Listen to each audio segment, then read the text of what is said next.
Patriarchs and Prophets, Chapter 7, Ang Baha. Ang kabanatang ito ay batay sa Genesis chapter 6 at 7. Noong mga panahon ni Noe ay may dalawang sumpa sa lupa, bunga ng kasalanan ni Adan at ng pagpatay na isinagawa ni Cain.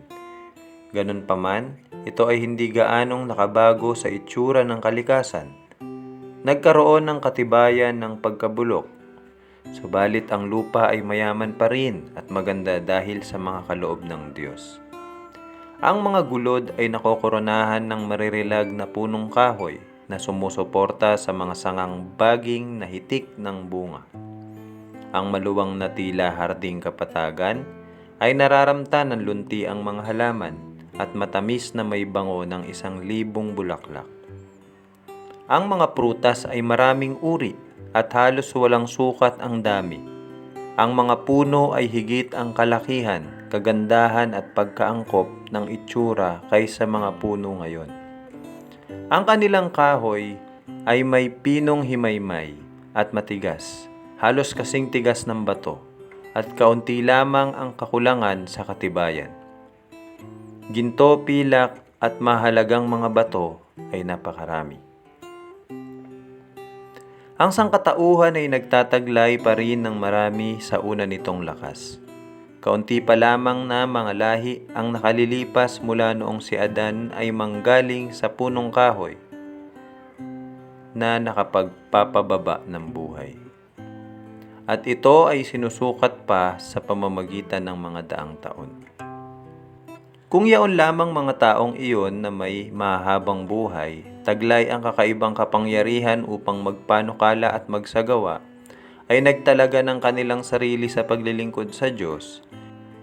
Nagawa sana nilang ang pangalan ng kanilang manlalalang ay isang kapuri-puri sa lupa, at natugunan ang dahilan kung bakit sila ay binigyan ng buhay.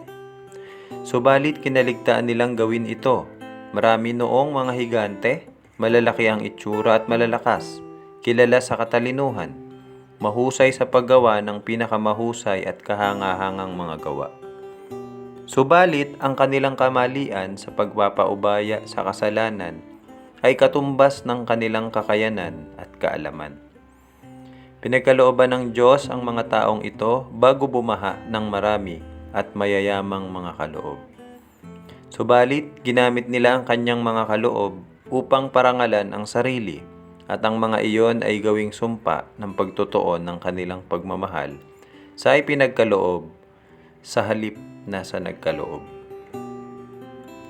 Ginamit nila ang ginto at pilak, ang mahalagang mga bato at ang piling kahoy sa paggawa ng mga tahanan para sa kanilang sarili, at nagsikap mahigitan ang isa't isa sa kagandahan ng kanilang mga tahanan na may mahuhusay na pagkakagawa. Sinikap lamang nilang tugunan ang mga nasa ng mayabang nilang puso at nagkaroon ng kasiyahan sa mga tagpo ng kalayawan at kasamaan. Hindi nagnanais na papanatilihin ang Diyos sa kanilang kaalaman. Sila ay kaagad natutong tumanggi sa pagkakaroon ng Diyos. Sinamba nila ang kalikasan sa halip na ang gumawa ng kalikasan. Niluwalhati nila ang katalinuhan ng tao, sinamba ang gawa ng sarili nilang mga kamay, at tinuruan ang kanilang mga anak upang yumuko sa mga inanyoang wangis. Sa mga luntiang parang at sa mga lilim ng magagandang punong kahoy ay nagtayo sila ng mga altar ng kanilang mga Diyos-Diyosan. Maluluwang na mga kakahuyan na hindi nawawalan ng dahon sa buong taon ay itinalaga sa pagsamba sa mga huwad na Diyos.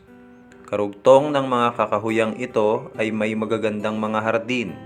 Ang kanilang mahabang pasikot-sikot na mga daanan na may mga naglambiting mga punong kahoy na may iba't ibang bunga, napapalamutian ng rebulto at nasasangkapan ng lahat ng maaaring makasiya sa pakiramdam o maglingkod sa mga ninanasa ng mga tao. At sa gayon sila'y nagaganyak na makilahok sa pagsamba sa Diyos-Diyosan. Inalis ng tao ang Diyos mula sa kanilang kaisipan at sinamba ang mga ginawa ng kanilang pag-iisip. At bunga noon sila ay lalo pang napababa. Ang mga awit ay naghayag ng epekto ng pagsamba sa Diyos-Diyosan. Ang sabi niya, ang nagsisigawa sa kanila ay magiging gaya nila. Oo, bawat tumitiwala sa kanila. Mga awit 115 verse 8. Batas ng kaisipan ng tao ang sa pamamagitan ng pagtingin, tayo ay nababago. Ang tao ay tataas ng hindi hihigit sa pagkakaunawa niya sa katotohanan, kadalisayan at kabanalan. Kung ang pag-iisip ay hindi man lamang maiangat ng higit sa sangkatauhan, kung iyon ay hindi man lamang maitaas sa pamamagitan ng pananampalataya, upang pag-isipan ang walang hanggang kaalaman at pag-ibig, ang tao ay patuloy na malulubog ng pababa ng pababa.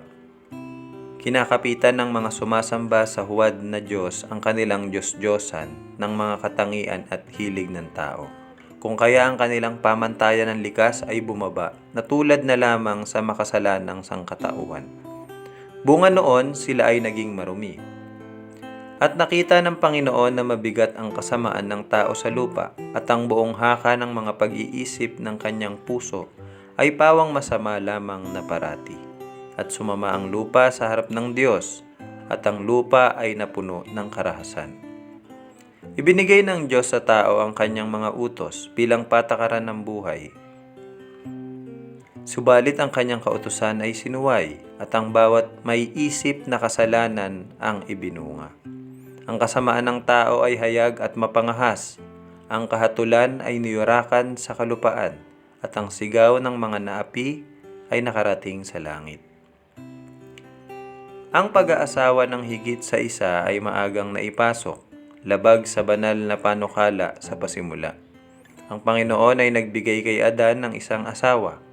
Inihahayag ang kanyang panukala na ganon. Subalit matapos ang pagkahulog, pinili ng mga tao ang sumunod sa sarili nilang kagustuhang makasalanan. At bunga noon, ang krimen at kasamaan ay mabilis na dumami. Maging ang relasyong mag-asawa ni ang karapatan sa mga ari-arian ay hindi iginalang. Sino mang nagnasa sa mga asawa o ari-arian ng kanyang kapwa ay sapilitan iyong kinuha at ang tao ay nagagalak sa kanilang paggawa ng karahasan. Naging kasiyahan nila ang pagkitil sa buhay ng mga hayop at ang paggamit ng karne bilang pagkain ay lalo pang nagpabagsik sa kanila at uhaw sa dugo, hanggang sa ituring nila ang buhay na may katakatakang pagkawalang bahala. Ang daigdig ay nasa kanyang kamusmusan, ganun pa man ang kasamaan ay naging ganun na lamang kalalim at kalaganap na hindi na matiis, at kanyang sinabi, lilipulin ko ang tao na aking nilalang sa ibabaw ng lupa. Kanyang inihayag na ang kanyang espiritu ay hindi makikipagpunyagi sa nagkasalang lahi magpakailanman. Kung sila ay hindi titigil sa pagpaparumi sa sanlibutan at sa mga kayamanan noon sa pamamagitan ng kanilang kasalanan, ay papawiin niya sila mula sa kanyang mga nilikha at sisirain ang mga bagay na ikinalugod niyang ipagpala sa kanila. Kanyang papawiin ang mga hayop sa parang at ang mga halaman na nagkakaloob ng ganon karaming pagkain, at ang magandang lupa ay gagawing isang malawak na tanawin ng pangungulila at kasiraan. Sa kalagitnaan ng lumalaganap na kasamaan, si Matusalem, si Noah at marami pang iba ang nagpanatiling buhay ang pagkakilala sa tunay na Diyos at pumigil sa paglago ng masamang moralidad. 120 taon bago ang baha, ang Panginoon sa pamamagitan ng isang anghel ay nagpahayag kay Noah ng kanyang layunin at inutusan siyang gumawa ng daong. Samantalang ginagawa ang daong, siya ay kinakailangang mangaral na ang Diyos ay magpapahatid ng baha sa lupa upang puksain ang mga masama. Yaong mga maniniwala sa pabalita at maghahanda para sa mangyayaring iyon sa pamamagitan ng pagsisisi at pagbabago, ay makakasumpong ng kapatawaran at maliligtas. Inulit ni Enoch sa kanyang mga anak kung ano ang ipinakita ng Diyos sa kanya tungkol sa baha. At si Matusalem at ang kanyang mga anak na nakapakinig sa pangangaral ni Noah ay tumulong sa paggawa ng daong. Ibinigay ng Diyos kay Noah ang tiyak na sukat ng daong at ang bawat kaalaman tungkol sa paggawa ng bawat bahagi noon. Ang kaisipan ng tao ay hindi maaring makapagpanukala ng ganong gawain, napuspos ng dakilang lakas at katibayan. Ang Diyos ang nagpanukala, si Noah ang punong manggagawa. Iyon ay ginawang tulad sa isang barko, upang iyon ay lumutang sa tubig. Subalit, sa ilang bahagi, iyon ay higit na tulad halos sa isang bahay. Iyon ay may 3 palapag na may isa lamang pinto sa tagiliran. Ang liwanag ay nakapapasok mula sa ibabaw at ang iba't ibang bahagi ay nakaayos upang ang lahat ay maliwanagan.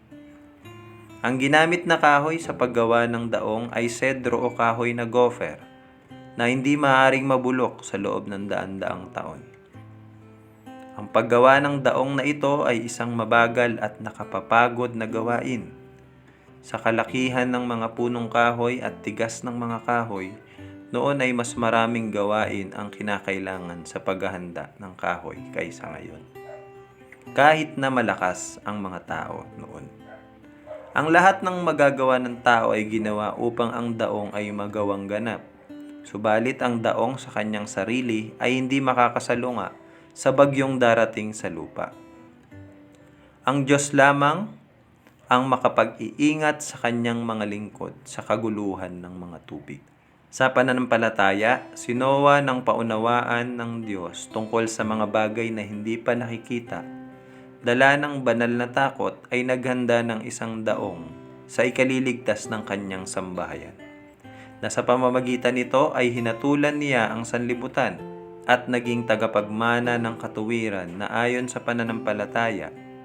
Nasa pamamagitan nito ay hinatulan niya ang sanlibutan at naging tagapagmana ng katuwiran na ayon sa pananampalataya. Hebreo 11 verse 7. Samantalang ipinapahayag ni Noah ang kanyang pabalita ng pagbababala sa sanlibutan, ang kanyang mga ginagawa ay nagpapatotoo sa kanyang katapatan. Sa pamamagitan noon, ang kanyang pananampalataya ay naging ganap at hayag. Binigyan ang sanlibutan ng halimbawa ng paniniwala sa kung ano ang sinabi ng Diyos. Lahat ng kanyang tinatangkilik, inilaan niya sa daong, samantalang sinisimulan niya ang paggawa sa malaking barkong iyon sa isang tuyong lupa. Karamihan ang nagsidating mula sa bawat panig upang makita ang kakaibang tanawin at marinig ang natatalaga at maalab na pananalita ng nag-iisang mangangaral. Bawat pukpok sa daong ay isang patotoo sa mga tao. Sa simula ay tila marami ang tumatanggap sa babala. Ganon pa man, sila ay hindi nanumbalik sa Diyos na may tunay na pagsisisi. Hindi nila nais talikuran ang kanilang mga kasalanan. Sa mga panahong nagdaan, bago dumating ang baha, ang kanilang pananampalataya ay nasubok at sila ay hindi nakatiis sa pagsubok. Nadaig ng laganap na hindi paniniwala. Sa huli ay muli silang sumama sa mga dati nilang kasamahan sa pagtanggi sa banal na pabalita. Ilan ang lubhang tinamaan at sana ay nakinig na sa mga babala. Datapwat, marami ang magtatawa at mangkukutya na ganun din ang kanilang nadadama. Tinanggihan nila ang paanyaya ng awa. Ang pagdakay kabilang na rin sa mga pinakamatapang at mapanghamong manlilibak. Sapagkat walang higit na walang pag-iingat at nakakarating sa ganon kasama sa kasalanan gaya ng mga minsan ay mayroong liwanag. Subalit tinanggihan ang mapag-anyayang espiritu ng Diyos. Ang mga tao noong kapanahunang iyon ay hindi lahat ayon sa ganap na kahulugan ng salita na mga sumasamba sa Diyos-Diyosan. Marami ang nagpapanggap na sumasamba sa Diyos. Inaangkin nila na ang kanilang mga Diyos-Diyosan ay mga larawan ng Diyos. At sa pamamagitan ng mga iyon, ang mga tao ay nagkakaroon ng mas malinaw na pagkakilala sa Diyos. Ang grupong ito ang nangunguna sa pagtanggi sa pabalita ni Noah. Samantalang sinisikap nilang ihayag ang Diyos sa pamamagitan ng mga materyal na bagay, ang kanilang mga isipan ay nabulag tungkol sa kanyang pagiging hari at makapangyarihan. Hindi na nila makilala ang kabanalan ng kanyang likas. at hindi nababagong likas ng kanyang mga iniuutos. Samantalang ang kasalanan ay nagiging laganap, iyon ay nagmistulang tila hindi makasalanan hanggang sa kanilang sinasabi na ang banal na kautusan ay wala ng bisa, nalabag sa likas ng Diyos ang magparusa sa kasalanan. At kanilang itinanggi na ang kanyang paghatol ay ipapataw sa lupa, kung ang mga tao lamang noong mga kapanahonang iyon ay sumunod sa banal na kautusan. Kanila sanang nakilala ang tinig ng Diyos sa babala ng kanyang lingkod. Subalit ang kanilang isip ay lubhan ng nabulag sa pamamagitan ng pagtanggi sa liwanag, kung kaya't kanilang tunay na pinaniwalaang ang pabalita ni Noah ay isang kasinungalingan. Hindi marami o nakararami ang nasa panig ng tama. Ang sanlibutan ay lumalaban sa kahatulan at kautusan ng Diyos, at si Noah ay kinilalang isang panatiko. Si Satanas noong tinutokso si Eva upang sumuway sa Diyos ay nagsabi, "Tunay na hindi kayo mamamatay." Ang mga dakilang tao, makamundo, mararangal at matatalino ay ganun din ang sinabi. Ang mga babala ng Diyos ayon sa kanila ay upang mangtakot lamang at hindi tunay na magaganap. Hindi kayo dapat mabahala. Ang mga ganoong pangyayari tulad ng paggunaw sa sanlibutan sa pamamagitan ng Diyos na lumikha noon at ang pagpaparusa sa mga nilikha niya ay hindi kailanman mangyayari. Kayo ay pumayapa, huwag matakot. Si Noah ay isang masidhing panatiko.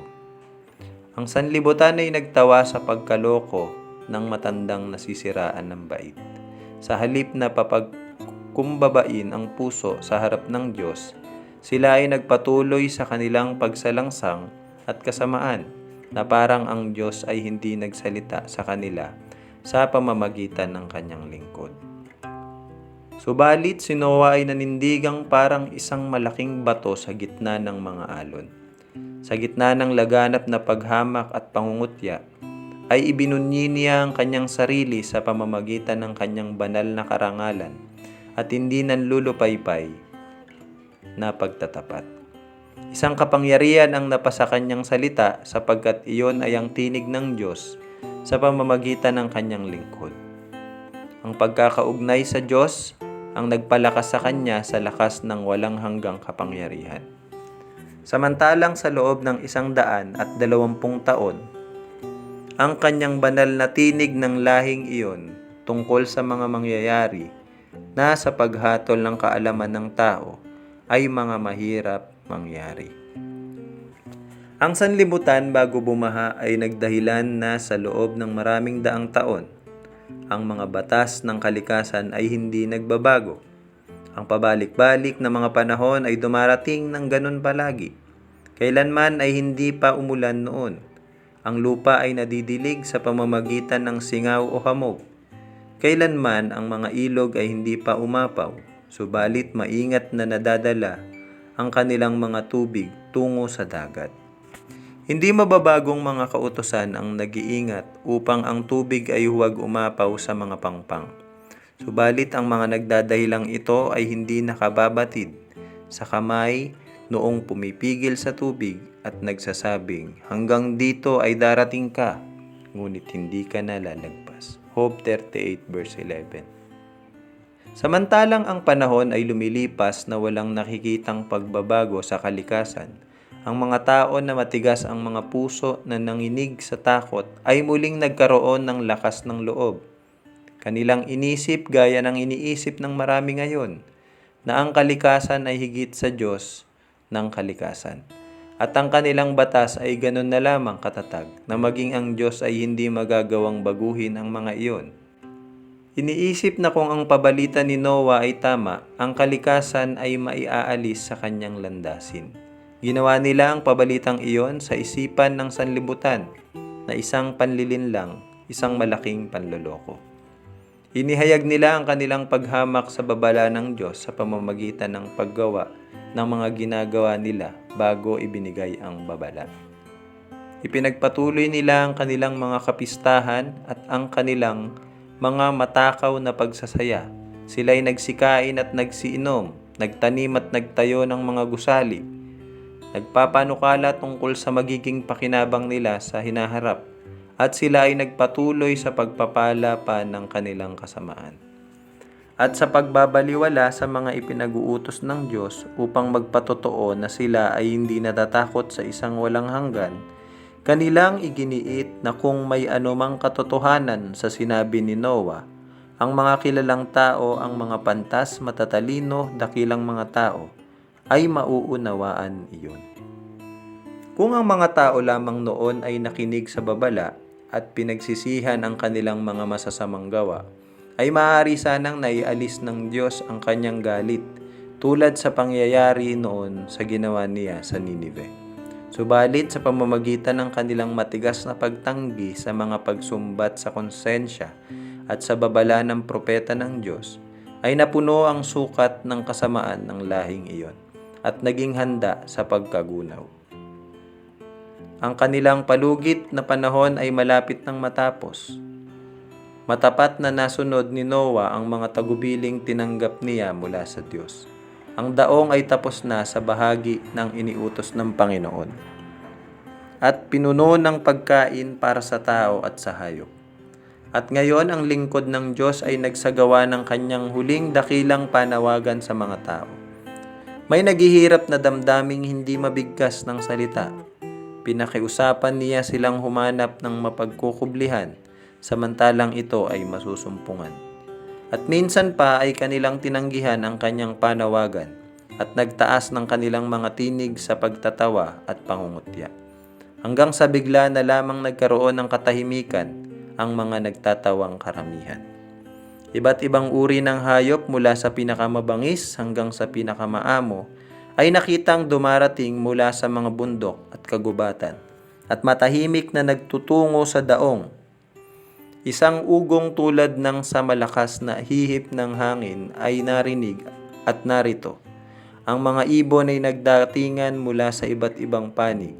Ang dami ay nakapagpapadilim sa himpapawid. At sa isang sakdal na kaayusan, sila ay pumasok sa daong. Ang mga hayop ay sumunod sa utos ng Diyos, samantalang ang mga tao ay hindi sumusunod. Napapatnubayan ng mga anghel, sila ay nagsidating kay Noah sa sasakyan na dala-dalawa. At ang malilinis na hayop ay 7-7. Ang sanlibutan ay nanood sa pagkamangha. Ang ilan ay sa takot. Ang mga pilosopo ay tinawagan upang bigyan ng paliwanag ang nangyayaring iyon. Subalit iyon ay isang hiwagang hindi nila maipaliwanag.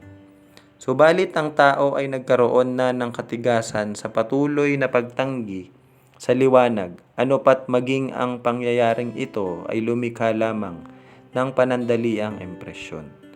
Samantalang nakikita ng lahing hinatulan ang araw na nagniningning sa kanyang kalwalhatian at ang lupa na nababalutan ng kagandahang halos tulad sa Eden, ay pinawi nila ang kanilang takot sa pamamagitan ng maingay na pagsasaya at sa pamamagitan ng kanilang karanasan ay tila inanyayahan nila sa kanilang sarili ang hatol ng nagising na galit ng Diyos. At ang Diyos ay nag-utos kay Noah, "Lumulan ka at ang iyong buong sambahayan sa sasakyan, sapagkat ikaw ay aking nakitang matuwid sa harap ko sa panahong ito."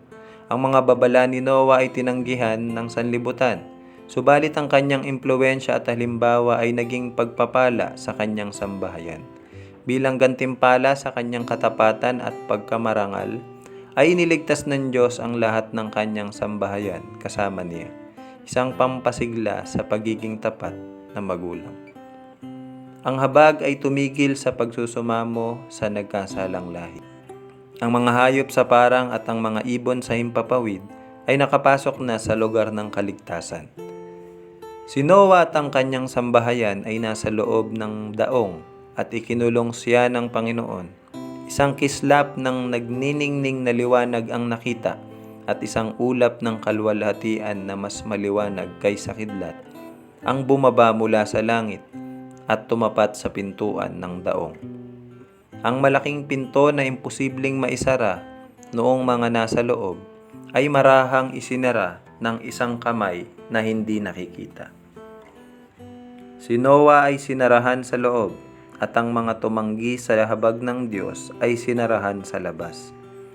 Ang tatak ng langit ay nasa pintong iyon. Ang Diyos ang nagsara, ang Diyos lamang ang makapagbubukas. Ganon din naman kapag itinigil ni Kristo ang kanyang pamamagitan sa nagkasalang tao, bago siya dumating na nasa mga alapaap ng langit, ang pinto ng awa ay isasara. Kung magkaganon, ang biyaya ng Diyos ay hindi napipigil sa kasamaan, at si Satanas ay magkakaroon ng ganap na pangangasiwa doon sa mga nagsitanggi sa kahabagan. Sisikapin nilang puksain ang bayan ng Diyos, subalit kung paanong si Noah ay nasarahan sa loob ng daong, ganon din naman ang mga matuwid ay makukublihan ng banal na kapangyarihan. Sa loob ng 7 araw matapos na si Noah at ang kanyang sambahayan ay pumasok sa daong, walang anumang tanda ng dumarating na bagyo ang nahayag. Sa panahong ito, ang kanilang pananampalataya ay sinusubok. Iyon ay panahon ng pagtatagumpay sa sanlibutang nasa labas. Ang nasasaksihang pagkaantala ay nagpapatotoo sa kanilang paniwala na ang pabalita ni Noah ay isang panlilinlang, at kailanman ay hindi darating ang baha. Sa kabila ng mga dakilang tanawin na kanilang nasaksihan, ang mga hayop at ibon na pumasok sa daong, at ang anghel ng Diyos na nagsara ng pinto, sila ay nagpatuloy pa rin sa kanilang paghamak at pagtatawa. Pinagtatawanan maging ang mga pahayag na ito ng kapangyarihan ng Diyos. Sila ay pangkat-pangkat na nagtipon sa paligid ng daong. Tinatawanan ang nasa loob noon na may kaguluhang kailanman ay hindi pa nila nagawa. Subalit ng 8 araw, maitim na ulap ang kumalat sa kalangitan. Doon ay sumunod ang kulog at ang kidlat. Pagdakay nagsimulang pumatak ang malalaking patak ng ulan. Kailanman ay hindi pa nakasaksi ang sanlibutan ng ganito, at ang puso ng mga tao ay sinidla ng takot. Ang lahat ay palihim na nagtatanong, maari nga kayang si Noah ay tama at ang sanlibutan ay magwawakas sa pagkagunaw. Dumilim ng dumilim ang mga langit at bumilis ng bumilis ang pagbuhos ng ulan. Ang mga hayop ay nagsipagtakbuhan sa kanilang mga pinakamabangis na pagkatakot. Ang kanilang may ingay na pag-ungol ay tila inihihibik ang sarili nilang kahahantungan at ang kahahantungan ng tao. At nangasira ang lahat ng bukal na lubhang kalaliman, at ang mga durungawan ng langit ay nabuksan. Ang tubig ay bumubuhos mula sa mga alapaap na parang buo-buo. Ang mga ilog ay umapaw at pumuno sa mga lambak. Ang tubig ay pumupuslit mula sa lupa ng ganun na lamang ang lakas. Inihahagis ang malalaking bato, paitaas daang-daang piye ang layo. At ang mga ito sa pagbagsak ay bumabaon sa lupa. Unang nakita ng mga tao ang pagkawasak ng mga gawa ng kanilang kamay. Ang kanilang magagarang mga gusali at magagandang halamanan at kakahuyan kung saan naroon ang kanilang mga Diyos-Diyosan ay pinuksan ng kidlat mula sa langit, at ang kanilang pagkaguho ay malayo at malawak ang kinalatan. Ang mga altar na kung saan ang mga tao ay inaalay bilang handog ay ipinagbabagsak, at ang mga sumasamba doon ay nanginig sa kapangyarihan ng buhay na Diyos. At sa pagkaalam na ang kanilang kasamaan at pagsamba sa mga Diyos-Diyosan ang sanhi ng kanilang pagkagunaw. Samantalang ang bagyo ay tumitindi, ang mga punong kahoy, mga gusali, malalaking mga bato at lupa ay itinalsik sa lahat ng direksyon. Ang pagkatakot ng tao at ng hayop ay higit na maaaring mailarawan. Kasabay ng pag-ugong ng bagyo ay maririnig ang hagulgol ng mga taong hindi nagbigay pansin sa otoridad ng Diyos. Si Satanas mismo na napilitang manatili sa kalagitnaan ng kaguluhan ay ikinatakot ang kanyang pananatili. Ikinasya niyang pangasiwaan ng isang makapangyarihang lahi, at ninais niyang sila ay mabuhay upang isagawa ang kanilang kasamaan at ipagpatuloy ang kanilang panghihimagsik laban sa hari ng kalangitan. Siya ngayon ay nagsasalita laban sa Diyos. Pinaparatangan siya ng pagiging hindi makatarungan at ng kalupitan. Marami sa mga tao ang tulad kay Satanas, ang lumapastangan sa Diyos. At kung kanila lamang magagawa, ay inalis na sana nila siya mula sa kanyang luklukan ng kapangyarihan. Ang iba naman ay hindi mailarawan ng pagkatakot. Itinaas ang kanilang mga kamay sa daong at nakikiusap na sila ay papasukin. Subalit ang kanilang pagsusumamo ay walang saysay. Ang konsensya sa wakas ay napukaw upang mabatid na mayroong Diyos na nagahari sa mga langit. Sila ay mataimtim na tumawag sa Kanya, subalit ang Kanyang pandinig ay hindi nakabukas para sa kanilang pag-iyak. Sa nakakatakot na panahong iyon ay nakita nila ang pagsalansang sa mga utos ng Diyos, ang sanhi ng kanilang pagkapahamak. Ganon pa man, sa takot sa parusa ay kinilala nila ang kanilang kasalanan. Sila ay hindi nakadama ng tunay na pagsisisi, walang pagkamuhi sa masama. Sila ay babalik pa sana sa kanilang pagsuway sa langit kung ang hatol ay inalis. Kaya kapag ang hatol ng Diyos ay ihulog sa lupa bago ito wasakin ng apoy, malalaman ng hindi nagsisisi kung saan at ano ang kanilang kasalanan, ang pagwawalang bahala sa kanyang banal na kautusan. Ganun pa man, hindi na sila magkakaroon pa ng tunay na pagsisisi higit sa dating sanlibutan ng makasalanan.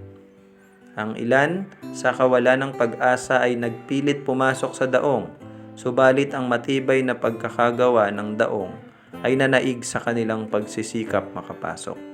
Ang ilan ay kumapit sa daong hanggang sa sila ay ipadpad ng mga humahampas na tubig o ang kanilang pagkakahawak ay napabitaw sa pagkakabunggo sa mga bato o punong kahoy.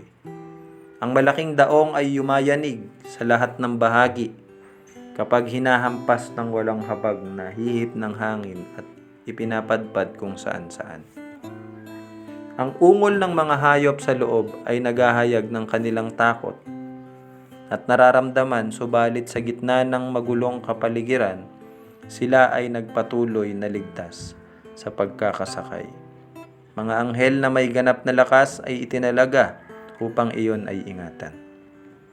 Ang mga hayop sa pagkakalantad sa bagyo ay nagtakbuhan tungo sa tao na parang umaasang tutulungan sila. Ang iba ay itinali ang kanilang mga anak at ang kanilang sarili sa malalakas na hayop sa pagkaalam na ang mga ito'y mahigpit kumapit sa buhay at papanhik sa pinakamatataas na dako upang makatakas mula sa tumataas na baha. Ang ilan naman ay itinali ang kanilang sarili sa matataas na punong kahoy sa tuktok ng mga gulod at bundok.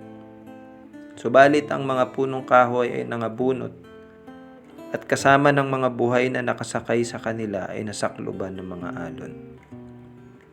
Ang mga lugar na tila mapagkukublihan ay isa-isang nilisan. Samantalang ang tubig ay pataas ng pataas, ang mga tao ay nagtakbuhan tungo sa pinakamatataas na mga bundok.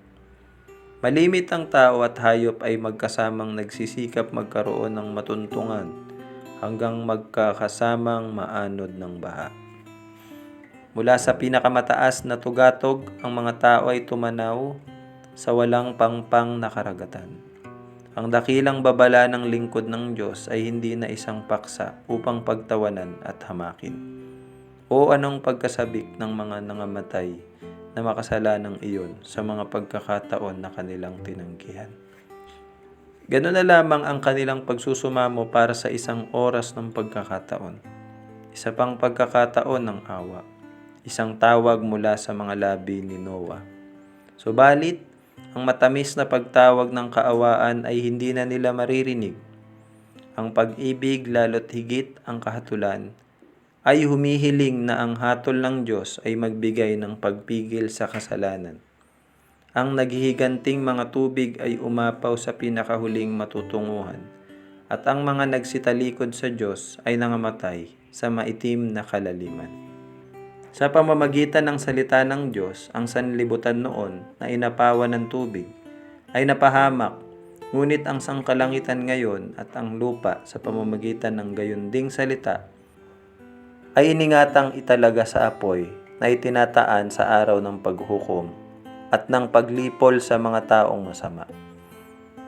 2 Peter chapter 3 verse 5 to 7. Isa pang bagyo ang dumarating, ang lupa ay muling wawalisin ng nakasisirang galit ng Diyos, at ang kasalanan at ang makasalanan ay pupuksain. Ang mga kasalanang naging sanhi ng paghahatol sa sanlibutan na bumaha ay mayroon ngayon. Ang pagkatakot sa Diyos ay napawi na mula sa puso ng tao, at ang kanyang kautusan ay hindi na gaanong pinapansin at kinaiinisan.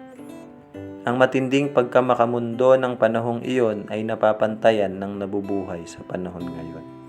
Ang sabi ni Kristo, sapagkat gaya ng mga araw bago nagkagunaw, sila'y nagsisikain at nagsisiinom at nangag-aasawa at pinapag-aasawa hanggang sa araw na pumasok si Noah sa daong. At hindi nila nalalaman hanggang sa dumating ang paggunaw at sila'y tinangay na lahat. At gayon din naman ang pagparito ng anak ng tao. Mateo chapter 24 verse 38 and 39. Hindi natulan ng Diyos ang mga tao bago nagkagunaw dahilan sa pagkain at pag-inom. Siya ang nagbigay ng saganang bunga ng lupa upang tustusan ang pangangailangan ng kanilang pangangatawan. Ang kanilang kasalanan ay yaong pagtanggap sa mga kaloob na ito na walang pagpapasalamat sa nagkaloob, at ang pagpapababa sa kanilang sarili sa pamamagitan ng labis na pagpapakabusog. Makatarungan para sa kanila ang mag-asawa. Ang pag-aasawa sang-ayon sa alituntunin ng Diyos, isa ito sa mga unang itinatag niya. Siya ay nagbigay ng natatanging tagubilin tungkol sa ordinansang ito. Dinamtan ito ng kabanalan at kagandahan. Subalit ang mga tagubiling ito ay kinalimutan, at ang kasal ay sinira at kinasangkapan upang pagbigyan ang pagnanasa. Ganon din ang nangyayari ngayon. Yaong mga bagay na sa kanilang sarili ay matuwid ay ginagawang labis. Ang panlasa ay pinagbibigyan ng walang pagpipigil. Ang mga nagpapanggap na mga tagasunod ni Kristo, ngayon ay kumakain at umiinom na kasama ng mga lasing. Samantalang ang kanilang pangalan ay nananatiling pinararangalan sa talaan ng iglesia, ang kawalan ng pagtitimpi ay nagpapamanhid sa mga kapangyarihang moral at espiritual at naghahanda ng daan tungo sa pagbibigay laya sa mga pagnanasang nagpapababa. Marami ang hindi nakadarama ng kanilang moral na obligasyon upang supilin ang panlamang pagnanasa, at sila ay nagiging mga alipin ng kalibugan. Ang mga tao ay nabubuhay para sa layaw, ukol sa sanlibutan at sa buhay lamang na ito. Ang pagkamalabis ay laganap sa lahat ng bahagi ng lipunan. Ang pagkamatapat ay naisasakripisyo kapalit ng luho at pagtatanghal. Sila na nagmamadaling yumaman ay sumasalangsang sa kahatulan at nangaapi sa mahihirap. At ang mga alipin at kaluluwa ng tao ay binibili at ipinagbibili pa rin. Pandaraya at pagsusuhol at pagnanakaw ay nangapapatuloy na hindi sinasansala sa matataas at sa mabababang dako. Ang mga paksa ng pahayagan ay puno ng pagpatay, mga krimen na walang pagpapahalaga sa dugo at walang kadahilanan na parang ang bawat magandang kaisipan ay napawi na. At ang mga kaganapang ito ay gano'n na lamang kalaganap, anupat bihirang-bihirang mapuna o ikagulat. Ang espiritu ng kaguluhan ay lumalaganap sa maraming mga bansa, at ang mga sa tuwi-tuwin ay bumabangon na naghahatid ng takot sa buong sanlibutan ay mga pahayag ng pagpapasiklab, ng pagnanasa at pagkawala ng kautusan na minsang mawala sa kontrol ay pupuno sa lupa ng kalungkutan at pagkasira. Ang larawan ay binigay ng inspirasyon tungkol sa mga tao bago nagkagunaw ay lubos na naglalarawan ng kondisyong mabilis na pinatutunguhan ng makabagong lipunan. Maging ngayon, sa kasalukuyang daang taon at sa nagpapanggap na Kristiyanong lugar, araw-araw ay may krimeng lumalaganap na kasing itim at kasing kilabot noong mga naging dating dahilan ng paggunaw sa mga makasalanan noon.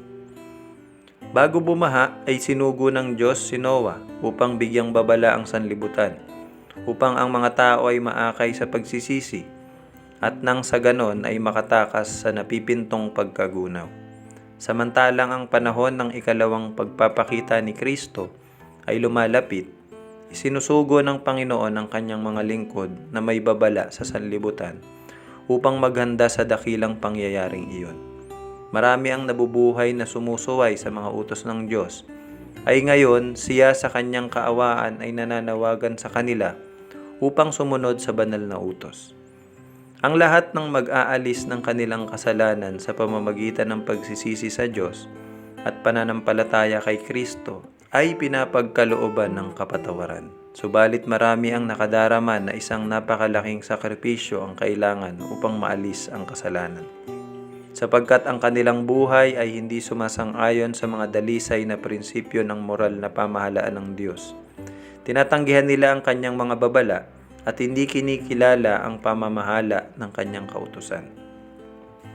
Mula doon sa napakaraming tao noon sa lupa bago nagkabaha, 8 lamang ang naniwala at sumunod sa salita ng Diyos sa pamamagitan ni Noah. Sa loob ng 120 taon, ang mga ngaral ng katuwiran ay nagbabala sa sanlibutan tungkol sa dumarating na pagkagunaw, subalit ang kanyang pabalita ay tinanggihan at hindi pinahalagahan. Magiging ganun din naman ngayon, bago dumating ang tagapagbigay ng utos upang parusahan ang mga hindi sumusunod, ang mga sumasalangsang ay binabalaan upang magsisi at manumbalik sa kanilang pagtatapat. Subalit sa karamihan, ang mga babalang ito ay walang halaga. Sang-ayon kay Apostol Pedro, sa mga huling araw ay magsisi pa rito ang mga manunuya na may pagtuya, na magsisilakad ayon sa kani-kanilang masasamang pita, at magsisipagsabi, saan naroon ang pangako ng kanyang pagparito? Sapagkat buhat ng araw na mga tulog ang mga magulang, ay nananatili ang lahat ng mga bagay na gaya ng kalagayan nila mula nang pasimulan ang paglalang. 2 Peter chapter 3 verse 3 and 4. Hindi ba natin naririnig ang mga salitang ito? Hindi lamang ng mga kilalang hindi makadiyos, kundi ng maraming gumagamit ng pulpito. Walang dahilan upang tayo ay mabahala, sigaw nila. Bago dumating si Kristo, ang buong sanlibutan ay mahihikayat at ang katuwiran ay maghahari sa loob ng 1,000 taon. Kapayapaan, kapayapaan, nananatili ang lahat ng mga bagay na gaya ng kalagayan nila mula nang pasimulan ang paglalang. Huwag mabahala ang sinuman sa nakagugulat na pabalita ng mga taong mapagbigay panakot na mga ito. Subalit ang turong ito tungkol sa 1,000 taon ay hindi kasang-ayon ng turo ni Kristo at ng kanilang mga alagad. Tinanong ni Jesus ang mahalagang tanong, pagparito ng anak ng tao, makakasumpong kaya siya ng pananampalataya sa lupa? Lucas 18 verse 8. Gaya ng nakita natin, inihayag niya na ang kalagayan ng sanlibutan ay magiging tulad sa panahon ni Noah. Tayo ay binabalaan ni Pablo na maaari nating asahang ang kasamaan ay lalago sa paglapit ng wakas. Hayag na sinasabi ng Espiritu na sa mga huling panahon, ang iba'y magsisitalikod sa pananampalataya at mga kikinig sa mga espiritong mapanghikayat at sa mga aral ng mga demonyo. 1 Timothy chapter 4 verse 1. Sinabi ng apostol na sa mga huling araw ay darating ang mga panahong mapanganib at siya ay nagbigay ng isang nakakagulat na listahan ng mga kasalanan na masusumpungan doon sa mga mayroong anyo ng kabanalan. Samantalang ang panahon ng kanilang palugit ay sumasara, ang mga tao bago bumaha ay nagpakalulong sa mga nakatutuwang libangan at kapistahan. Yaong mga may impluwensya at kapangyarihan ay laan upang panatilihing ang isipan ng mga tao ay mapuno ng layaw at pagsasaya. Baka may madala ng huling dakilang babala. Hindi ba natin nakikita ang ganon na iniulit din ngayon?